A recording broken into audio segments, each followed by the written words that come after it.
तुम्ही अशी कार शोधताय का जी स्टायलिश आहे, जास्त मायलेज देते आणि मेंटेनन्स कमी आहे, तर ही कार तुमच्यासाठी परफेक्ट आहे. मारुती सुझुकीची स्विफ्ट. स्विफ्टमध्ये मिळतो 1.2 लिटरचं पेट्रोल इंजिन, 4 सिलेंडर असलेलं, सुमारे 90 PS ची पॉवर तयार करतं. टॉर्क आहे 113 न्यूटन मीटर. या कारमध्ये मिळतात टायर साईज 185, 65R15 चे टायर. व्हॅरियंट नुसार आपल्याला ही कार शहरात स्मूथ आणि हायवेवर पॉवरफुल ड्रायव्हिंग देते. मॅन्युअल आणि AMT दोन्ही गिअरबॉक्स ऑप्शन मध्ये ही कार आपल्याला स्विफ्टची सगळ्यात मोठी खासियत म्हणजे 22 ते 23 किलोमीटरचे मायलेज ही तयार करते. हलकी बॉडी, जलद पिकअप, कमी मेंटेनन्समध्ये, म्हणजे रोजच्या वापरासाठी परफेक्ट कार. तुम्ही बघू शकता पॉवर विंडो दिलेले आहेत. स्टीअरिंग कंट्रोलचे जे साऊंड सिस्टम आहे आपल्याला किंवा एंटरटेनमेंट सिस्टम आहे त्याचे कंट्रोल्स आहेत.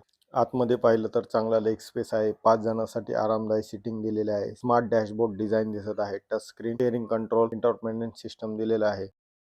5 स्पीडचा इथं मॅन्युअल गिअरबॉक्स आपल्याला बघण्यास मिळतो. एसीचे कंट्रोल, टच स्क्रीन आणि अतिशय चांगल्या प्रकारची ग्रिप आपल्याला इथं दिसते. जे कंपनीने प्रोव्हाइड केलेले आहेत ते फॅब्रिक सीट आपल्याला इथं प्रोव्हाइड केलेले आहेत. स्टीअरिंगची ग्रिप जी अतिशय चांगल्या प्रकारची आहे. तर आता आपण मागच्या साईडचे बघूयात सीटमध्ये काय फरक दिलेला आहे.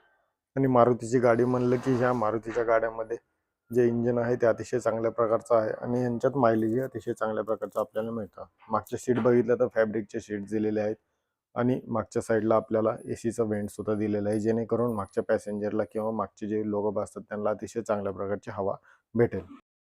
सेफ्टीसाठी सीटमध्ये बघितलं तर डुएल एअरबॅग दिलेले आहेत. ABS आहे with EBD, reverse parking sensor, मजबूत बॉडी स्ट्रक्चर, म्हणजे ड्रायव्हर आणि फॅमिली दोघांसाठी सुरक्षित. मागच्या साईडला आपल्याला वायपर बघू शकतात.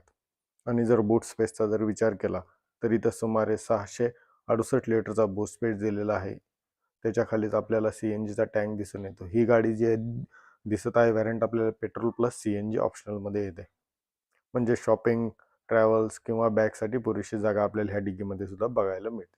आणि जी मागचा लुक आहे तो बी अतिशय चांगल्या प्रकारचा लुक दिलेला आहे. आणि जे मागच्या साईडचे शीट्स आहेत ते बी अतिशय कम्फर्टेबल आहेत. इथं बघू शकता आपण सिलेंडर सुद्धा दिलेला आहे, ज्याने फायर एक्सचेंजर आपण इथं बोलू शकतो.